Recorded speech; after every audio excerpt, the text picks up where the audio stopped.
You're listening to In Defense with Dr. R.G. Willard, a Christian apologetics podcast equipping you to give a defense for the hope that is in you and to speak truth in Jesus' name.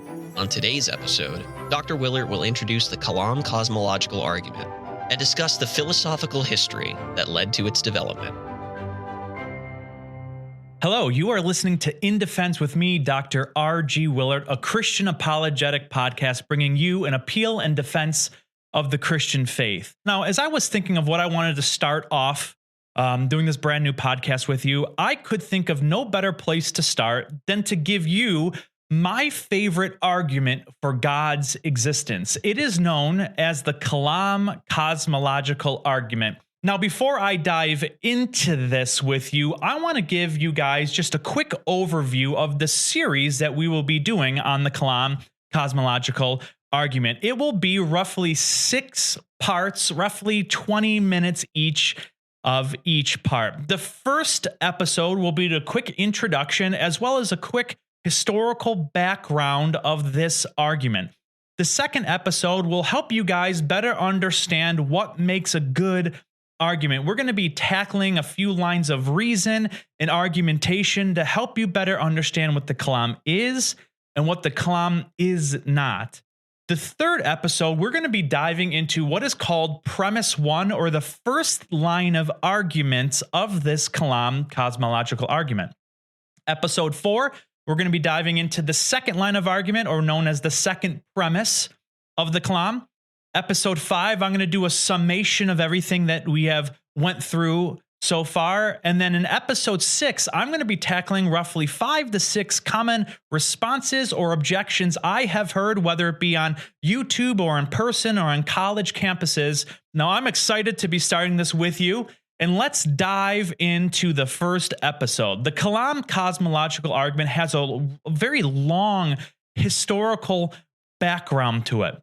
Now, the term Kalam is the Arabic word for speech, where God sort of spoke out all of creation. And the Kalam historically became to note a large movement within the Islamic and Arabic scholasticism roughly around 840 AD. And this movement confronted the large Greek philosophical belief that God did not create the universe out of nothing. That the Christian belief that we had, God created ex nihilo, is not true. And this is where the Kalam sort of went to attack this Greek philosophical challenge. Now, before I dive back into the period around 840 when it comes to the Kalam, people don't know, and it's quite interesting, when you study the history of the Kalam, there is a brilliant movement of thought even prior to 840 AD that discussed these philosophical challenges to this Greek philosophy. And there was a brilliant man named John Philoponus. He was a Christian philosopher, theologian, scientist from Alexandria. And being from Alexandria, he studied in the school of Alexandria, and most of their research was to take on Aristotle's work. Aristotle's dates are roughly 322 to 384 AD. And John Philoponus wrote a lot of commentaries and work on Aristotle's work. Now, you might ask, why is this important? Well, Aristotle held to the doctrine of what is called an eternal universe.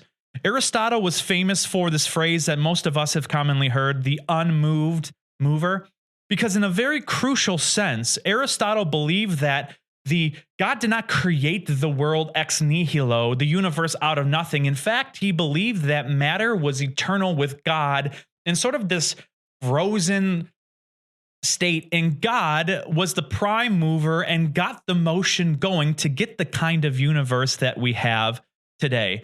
Now, Philoponus, being a brilliant Christian thinker, held to this theological belief that God created the universe out of nothing. And before him, believe it or not, Christians just argue this on pure theological grounds. And John Philoponus came in and decided to begin one of the very first philosophical beliefs against Aristotle's belief of the eternal matter of the universe. And in his piece that he wrote called Against Proclus on the Eternity of the World, which you can actually still get today on Amazon if you want to order it. I have it in my library at my house.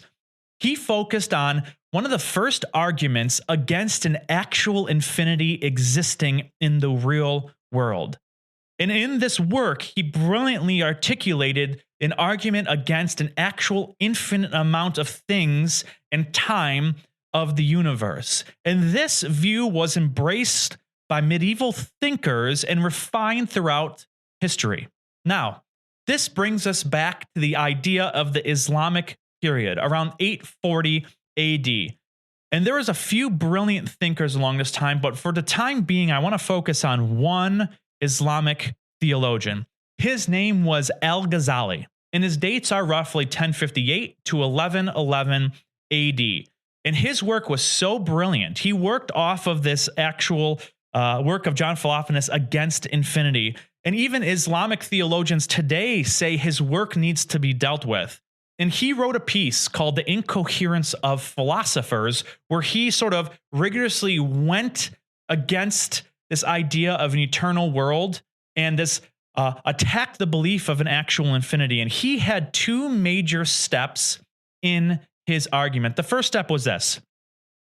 Al-Ghazali argued that the universe was a contingent thing. It was a contingent thing. It was not necessary. And because it was contingent, it came into existence. And if the world came into existence, therefore it had a cause of it coming into existence.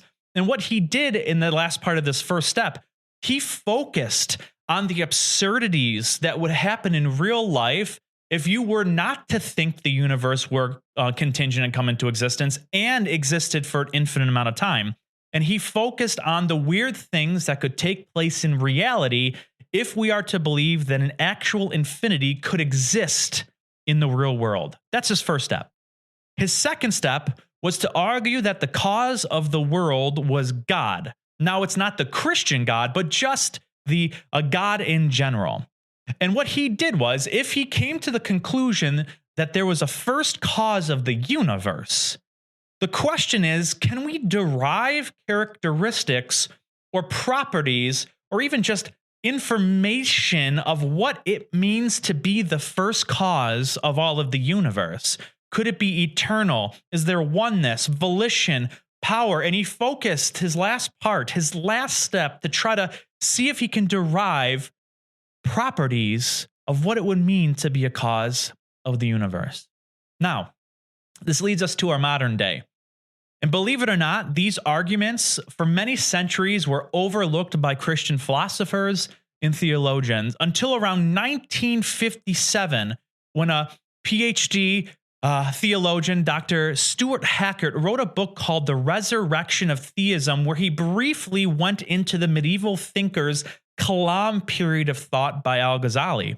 And one of his students, now Dr. William Lane Craig, sought to take this defense and create it into his PhD. And in 1979, he released it called the Kalam Cosmological Argument. He was the actual one to term this modern day argument the Kalam Cosmological Argument. Now, let me state for you what this argument actually is. And I'm going to restate how Dr. Craig formulated in the modern day defense for God's existence. So here it is. Premise 1. Everything that begins to exist has a cause of its existence. Premise 2. The universe began to exist. Conclusion. Therefore, the universe has a cause of its existence. Let me state this again. Everything that begins to exist has a cause of its existence. The universe began to exist. Conclusion, therefore, the universe has a cause of its existence. And if this is true, Craig from Al-Ghazali asked the question, wait a minute, can we pause and think hard for a second? Can we actually derive properties and characteristics of what it means to be the first cause of the universe? If certain properties can be found, maybe eternality, personhood, volition, being spirit, if this is true and we can philosophically and scientifically derive certain characteristics and properties of what it means to be the first cause of the universe, are believers in God and Christians, theists in general, on weird grounds to think that a person and being like God actually exists. Given this argument, does it give us Christians good grounds and justification and reasons to believe that God is real? This is what this argument's going to do. And that is a quick historical background to this argument. And on the next episode that you guys can hopefully will tune in for, we're going to be diving not necessarily into the Kalam, but we're going to be diving into what makes a good argument and trying to derive what kind of argument the Kalam actually is to determine what it is and what it is not. So, if you have any questions or thoughts or comments, I want to hear from you. I would love to do a series tackling your questions, or even if you want to come alongside and help financially support us in this journey to make great Christian apologists in the Columbus, Ohio region, please email me at ryan@ryanwillert.org. That's WILLERT, ryan@ryanwillert.org, or go visit the podcast page at riverradio.com. I want to say thanks for tuning in, and we'll see you next time on In Defense. This podcast is a production of River Radio Ministries. You can find more podcasts like this one at riverradio.com. And if you like what you're hearing, make sure to subscribe wherever you're listening now, and be sure to tell a friend so they can listen too.